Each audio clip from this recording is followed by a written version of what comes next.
Do you bite people? He bit me, and we weren't did. even rolling. I actually bit Dylan, though. He drew blood from Dylan. He had the little teeth I in. did. And the little teeth, the big, sexy teeth. And he had to bite Dylan, and there was a real ow! There was, and a cut, and we're going again. Blood, and yeah, ixnay. I had them on my arms, too. Yeah, I think he mistook me for a chicken wing. Yeah. Yeah. That he was new with the teeth, and yeah. I don't generally, hit the boys I'm dating. I try not to do that, but it happens. But you're a very active person, personally, and you stay fit and everything You're else, very as sexy. is your character. Thank you. Yeah, I mean, I think when you get apart, you bring a little bit of something from yourself to every character that you do, and then you develop on that, and that's where the character really comes through. So I think everybody brings a little bit of themselves to each character that they. Yeah, I think that the parts of your personality that you can find in the other person that you identify with are the starting point, and then the writing sort of takes its path and brings in all of the nuances that belong to that person. But it has to start with you, or you probably wouldn't be the right person for the job if you couldn't identify, you couldn't empathize or sympathize with how that person feels or thinks, or their machinery.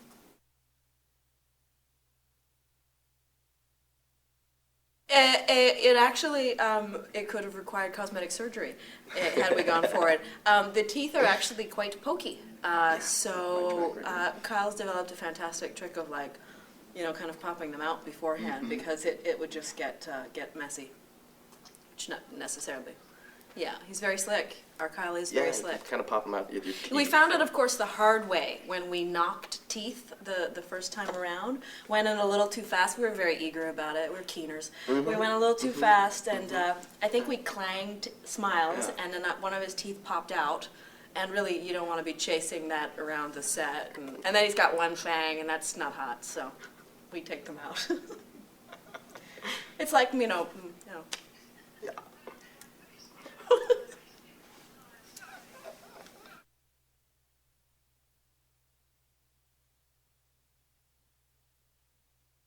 That's the split between humanity and the animal that is, I mean, if you want to call it a virus or whatnot, of vampirism.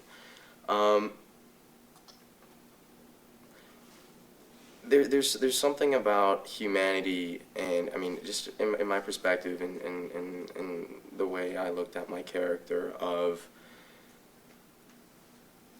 always holding on to that little piece of humanity and that apparent empathy for people, and never wanting to let that go. And it's the one thing you always go to whenever you can step back out of yourself as Henry Fitzroy and look at the fact that you drink people's blood, or you kill, or needlessly, or but then there has to be the balance of survival. And if you weren't a human and you were a wolf, would you know the difference between doing wrong because you have to kill and eat? No. And I think that's the struggle that he deals with day in and day out, of holding on to as much humanity as possible, which is what he misses, which is why he has his moments when he talks about past loves and wishes he could have passed away with them, but at the same time holding on to the fact that nobody ever wants to die, and in which case there's got to be that balance of holding on to the humanity, which I wanted to make apparent in Henry, and the murderous nature that he doesn't claim to have it, he has it, that is inbred in him now, that is in his genes. He doesn't have any other choice but to act on it because he needs to live. So... And he also is not a random killer as well, he can feed, but he can, when he chooses to. That's certainly part of him. Yeah. And it was a source of much dissent between the two of us, because I think she really wanted him to, and this is maybe a core conflict. She didn't want to believe that he couldn't somehow beat that urge. But the reality is too that he couldn't just be with one person. It was You know, impossible. you can't, for you me. drain them dry. I mean, it was the humanity of you falling in love with the humanity of me and the humanity of us being together, which was the most tempting part of our characters. And then the whole, the nature of being a vampire just makes it not possible. So. Mhm.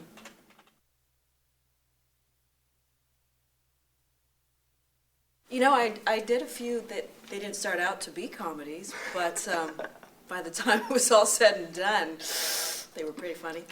I would love to. There's actually, you know, it's kind of funny when you put something out there that those kinds of things come in.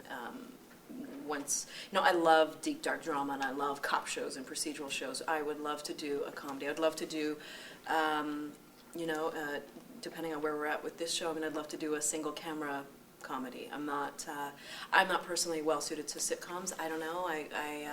But I love great single camera comedies like Malcolm in the Middle or Curb Your Enthusiasm or Arrested Development. You know, I would love to do that. So yes, I think of it. I'm just waiting for the right one. There's a lot of really crass, sort of lowest common denominator humor out there that I'm not really interested in doing. I think you have a responsibility as an actor, or I feel a responsibility to do material, whether it's comedic or dramatic, that isn't just sort of reckless and only for a paycheck. So Do it because you believe in it. Yeah. And you have something that you want to invest in. yeah, and A it's good something project. funnier than, you know, sort of locker room jokes or frat boy jokes or something that I'm not really well suited to, because I wouldn't be good at it.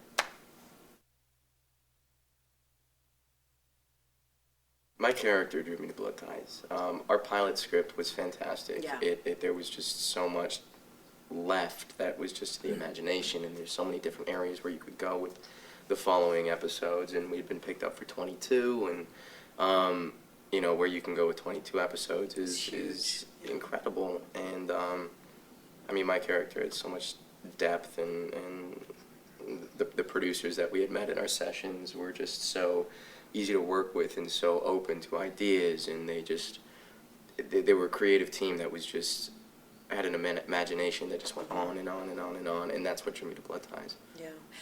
Again, I mean, if you don't feel like you can do something with the character doesn't interest you, I mean, you got to be realistic. You could be doing it for 5 years, and if you're going to be going home every night looking in the mirror and hating yourself, that's not probably the best career choice.